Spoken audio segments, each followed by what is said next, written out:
Good. So, I've been here about over 7 months, and something I wanted to try to do, certainly from the very beginning, is actually be a little bit more transparent.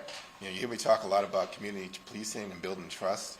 Well, that applies to you too as well. So, sharing information, at least talking to you a little bit more about what we're doing or experiencing, and taking some of your questions in a non-crime scene environment, I think is important. And so many of the things that we do, we clearly partner with the city and the mayor around that. That's why the mayor's here. She may not always be available for these press conferences, but I think it's certainly fitting that she's here today. We have a lot of things coming up this week, starting with the storm. And then, of course, at the end of next week, we have St. Patrick's Day coming up as well. So I wanted to cover a few of those topics. Before we begin, typically we've started more recently a community concert in the communities, and we usually do an overview of crime in the city in general. And today we have a representative from the BRIC to just give a little overview of that. Want to go on and do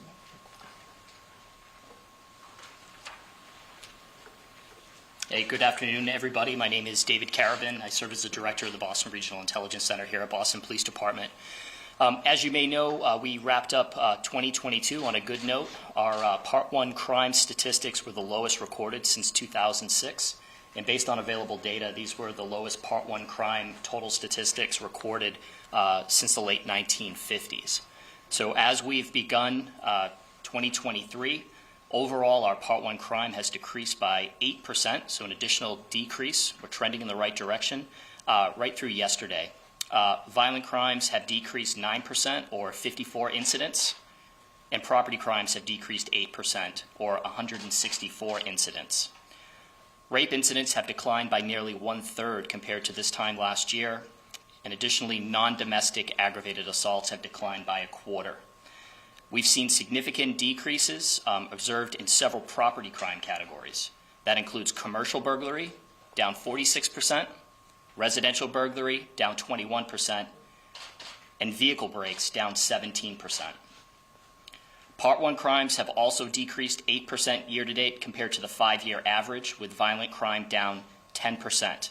That's over 200 Part 1 crime incidents and 65 violent crime incidents. The two categories with an increase to date this year are homicide and robbery.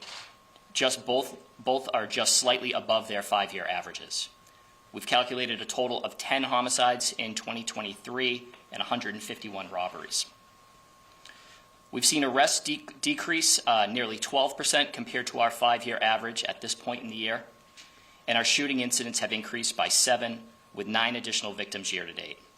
Total shooting victims are 5 above the 5-year average, and we continue to work towards those issues. Commissioner? Thank you very much. That was David Carabin, Director of Boston Regional Intelligence Center. And so clearly crime is down in most categories. However, homicide and shootings are up. And that is something we are certainly working to address as we partner again with the community to make sure we are informed when these things happen, and actually make sure we have officers in place to prevent them in the first place.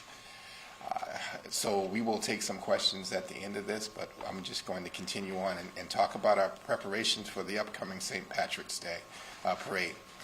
The parade is going back to the traditional route, much longer route than we've had before in the past, and so we're asking for the public to enjoy this family-friendly holiday, which is become more so than what it was in the past, and we want to make sure it stays that way.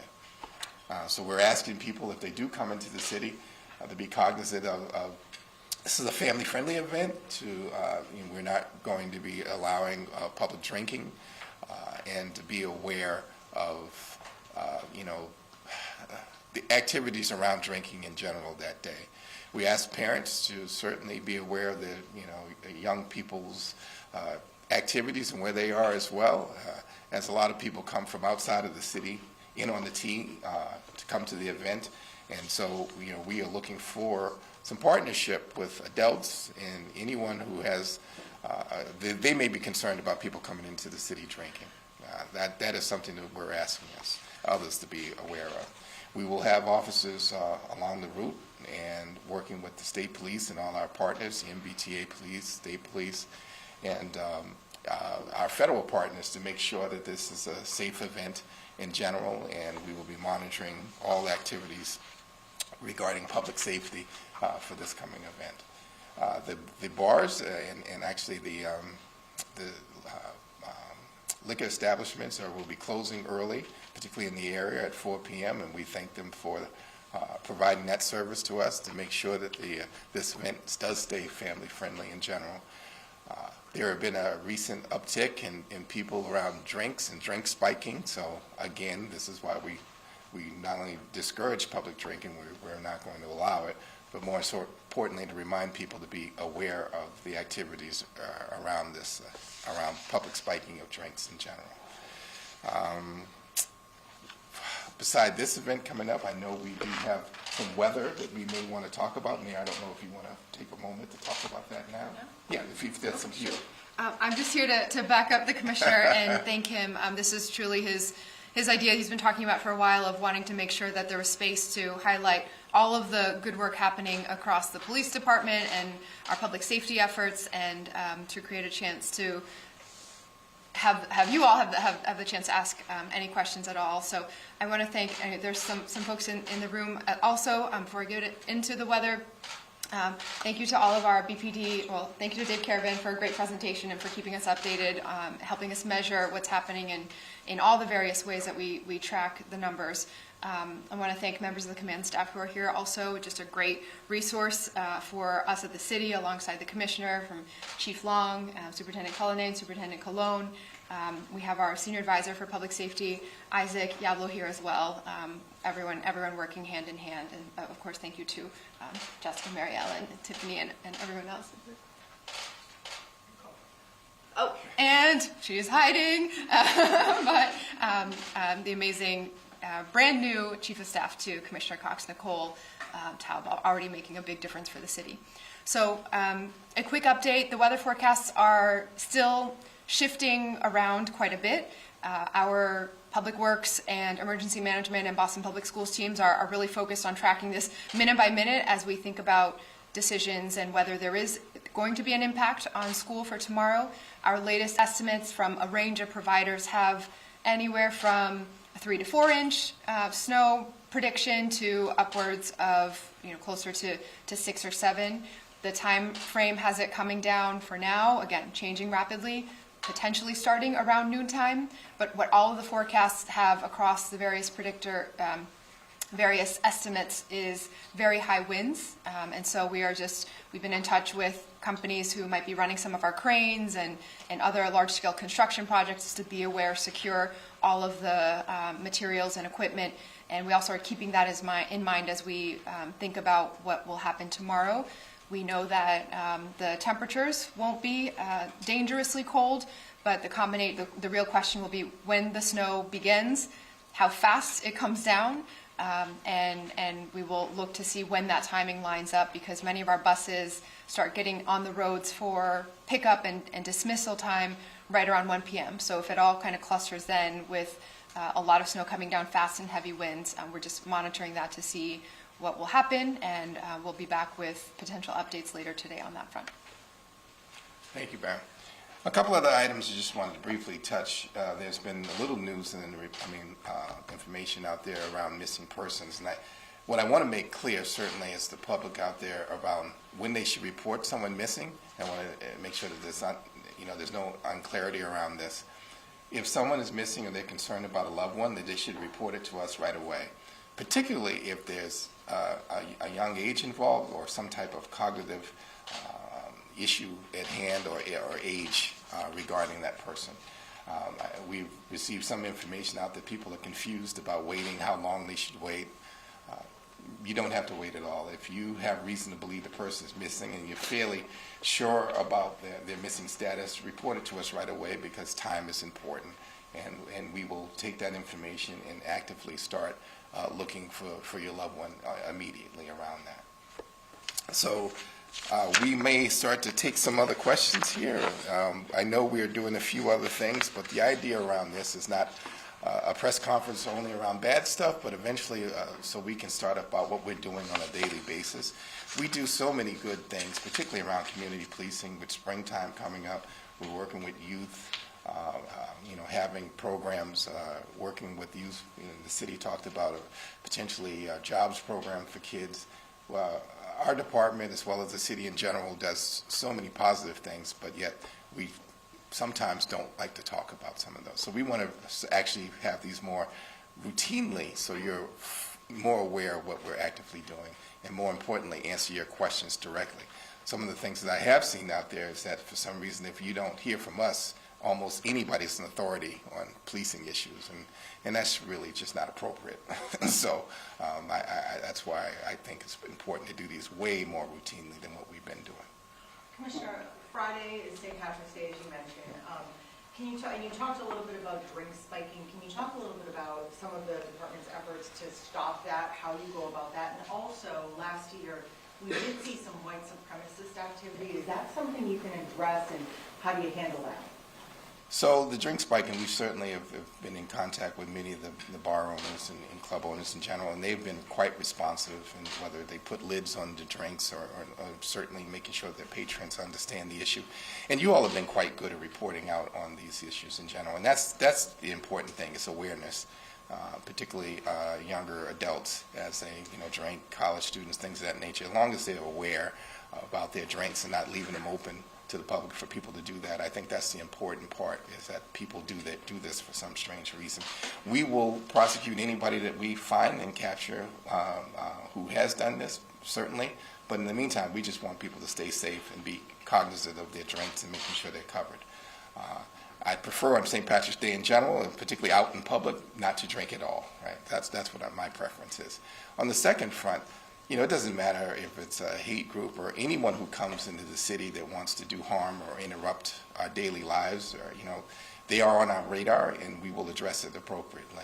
I certainly don't want to give attention to people who don't need attention, but the reality is we are prepared for almost anything, and that's what we prepare for in general. So I don't know if those folks will return, but either way we'll be prepared, and we will treat everyone constitutionally, regardless of who they may be. Mayor, could you make any comments on that, Mayor, at all? Because that was obviously, a shocking moment at last year's St. Patrick's Day. This is a beloved tradition in the city, and one that's very much tied to the history of our immigrant communities and the history of particular Revolutionary War sites in the development of this country. And so we're very grateful to the Boston Police for taking on the additional staffing and resources and intense planning that's required to return to a longer traditional route that does go by many more of these historical sites in the parade. And we've been working very closely with community members, even as recently as Friday evening, together with some of the parade organizers and fellow leaders in the community at all levels of elected office and public safety agencies, just to make sure that everybody's continuing to coordinate and be ready. Are you worried about the fact that it's now you have to add an additional 20 minutes onto your commute? Now you're going to have how many people in Boston for St. Patrick's Day? I could have a whole briefing every single day on the T, just of all of the urgency that there is to make sure this basic infrastructure gets the resources that it needs to be fixed. I know we are making strides there. I know these changes take time because it's been many, many decades of deferred maintenance, but it has been particularly frustrating to see it's a feeling of no end in sight when it comes to when our public transportation service will be reliable and accessible, dependable for everyone. I know the governor and the interim general manager, the Department of Secretary of Transportation, everybody is on the same page about how fast we should be going, and they're doing everything they can to address the many, many factors about infrastructure and fixing the tracks and getting the staffing up. Here's an example of whether it is for the snow call that we will make later today, potentially, depending on how the forecasts change, or the parade and how people are making their own decisions about whether they can come into the city and how to get there, and what they can rely on, this is a major factor in everything that we do. We have been in touch with the MBTA, both in the sort of leadership level and in some of the public safety conversations. The MBTA police, transit police have been at the table and incredibly engaged. They have assured us that this is on their radar as a very big, important, large-scale event, and so they know that we need to have special care here. And so, rest assured, we still encourage everyone to take public transportation to access the neighborhood and large-scale events, just so you don't get stuck in people and traffic and all of that.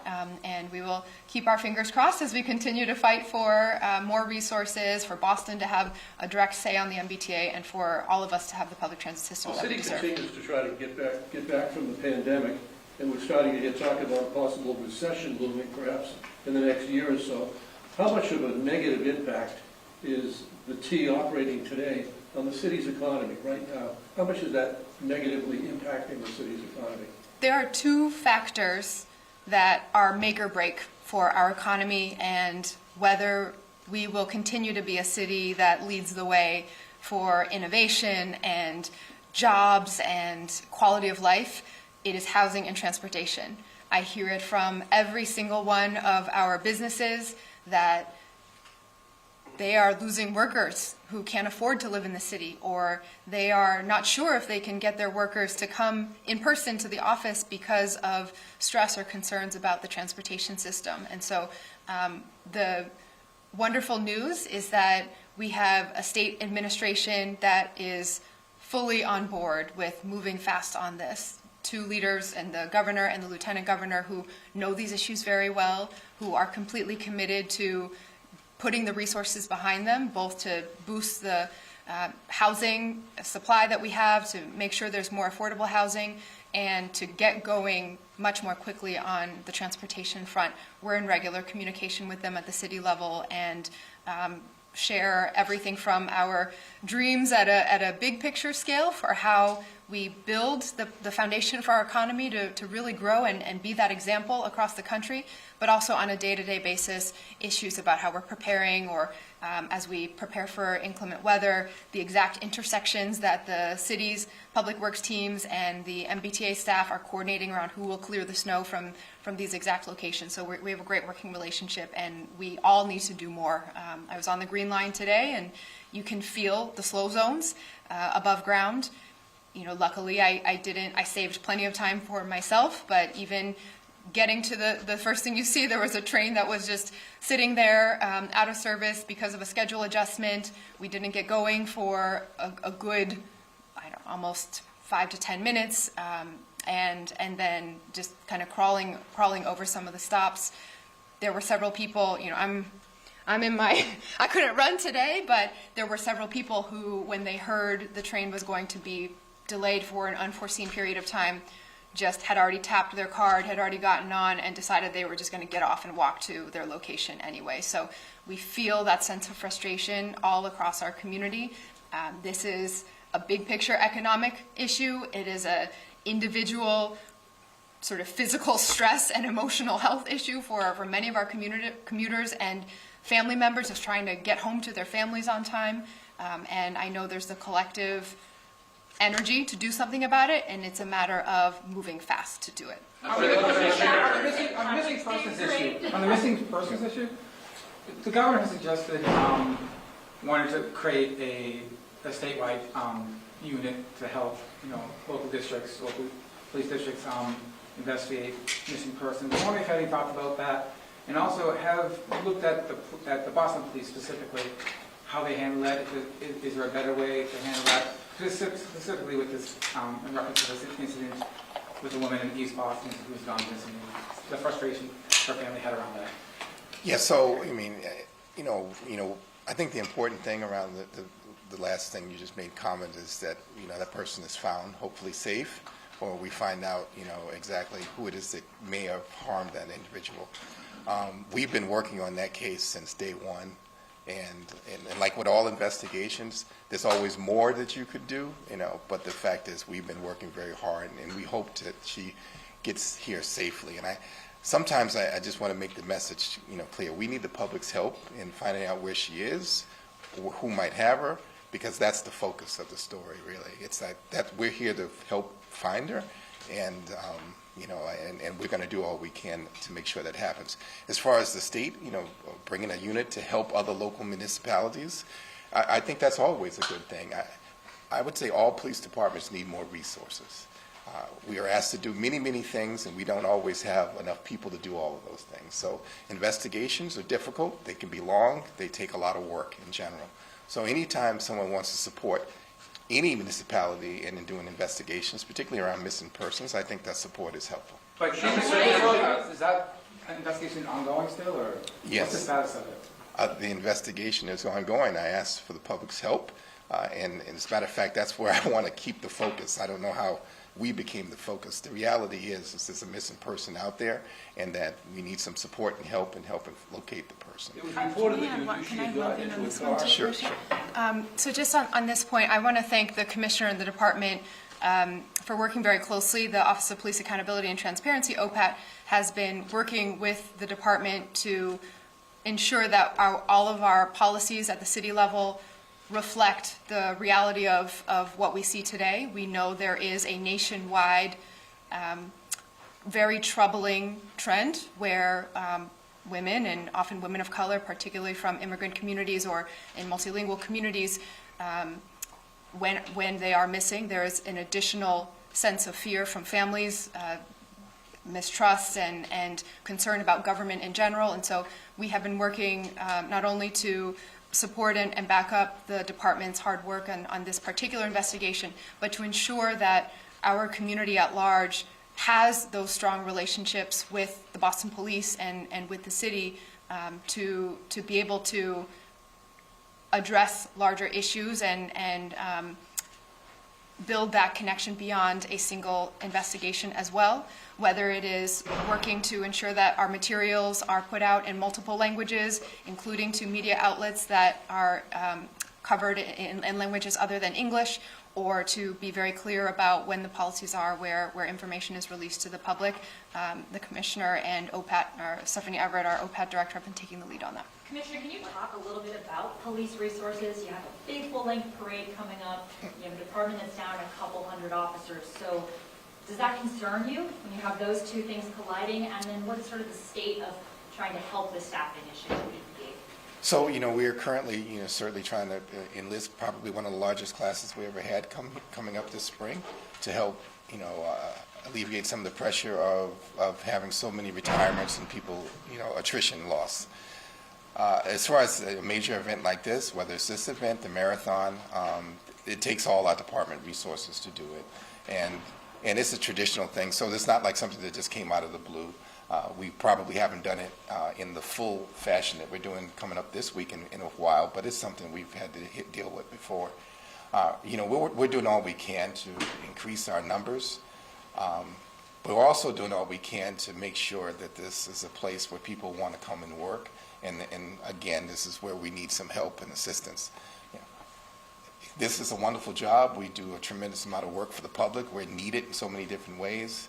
We just always need to make sure the narrative about what we do and how we do it is reflected accurately.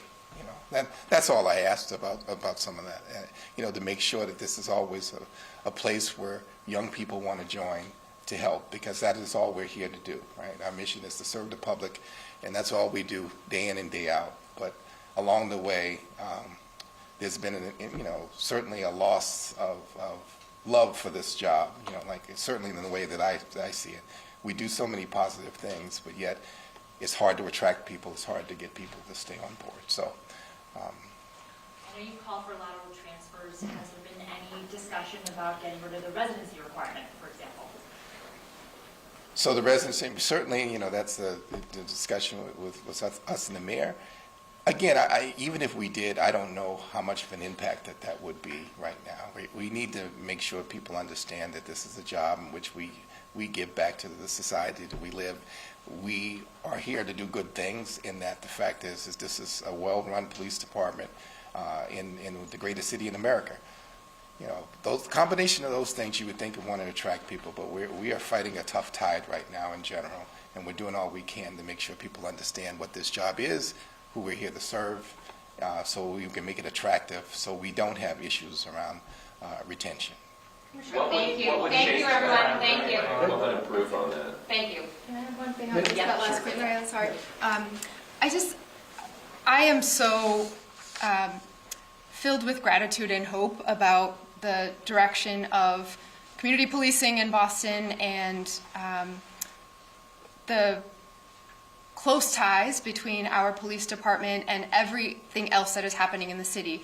Our officers on a daily basis come into contact with families from every background, speaking every language, and sometimes they are that first connection point to services. We were in this room not too long ago celebrating and thanking several officers who, on I think it was maybe a routine traffic stop, or I realized that that family didn't have housing in just the quick conversation, and went so above and beyond to make sure that they got connected to the right services and had a warm place to stay that night. Just way outside the sort of usual job description of how people think about what officers are doing. That is the work of the police department every day. A couple days ago, the commissioner and I, and many in this room, were at the promotional ceremony for sergeants and lieutenants, and to see folks who have put in, it was 13 officers who were being promoted, representing more than 250 years of experience on the job, and now moving into a supervisory role to help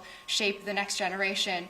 A few weekends before that, I was at the pre-academy training program that JGO, the Latino law enforcement group, runs, and that just as part of their community service, they work with young people who are trying to even get ready to get into the academy, to get ready to become officers. And the sense of commitment and excitement in that room to join this first and finest police force in the country was palpable. People were thrilled and excited, and it was faces from who I recognized from our City Hall Municipal Protective Services who wanted to make that jump. It was community members who had a first generation applying for the job, others who were sons or daughters of someone who served in public safety. And so we're really, the work that the commissioner and the department are doing to build ties every day with community is about keeping people safe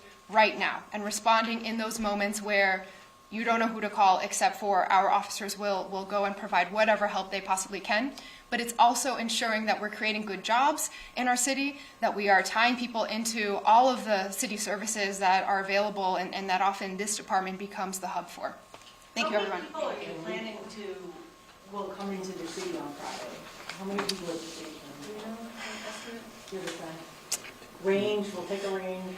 No, but it's obviously it's in the hundreds of thousands. Why don't we follow up and see what it Yeah. was? Yeah, we'll find it. What'd you say about 4 o'clock closing? What day is that? You said what, bars or restaurants? Bars and restaurants No, are that's liquor store. liquor stores in the Liquor area. stores. Yes, Sunday and South Bar. What day? south. How hard a time Sun- would you have Sunday. filling up the 200-person group class? What's the question? How hard? How hard a time did you have getting a number of people? So I think we're going to accomplish that, but the fact of the matter is that, you know, we do serious vetting when it comes to police work. So to get 200, we have to go through quite a number of people, right? Because there's, you know, some people, you know, due to their history or whatever, they probably wouldn't be appropriate for policing. And so we always need a much larger number just to, you know, get the goal number that we're looking for at a time. So. Can you describe, just really quickly? That was the last question, I think we're. Mayor, a question on the Silicon Valley Bank crisis. Thank you. Something to the side. So how'd you get a front row seat? Sorry. Thank you. Thank you.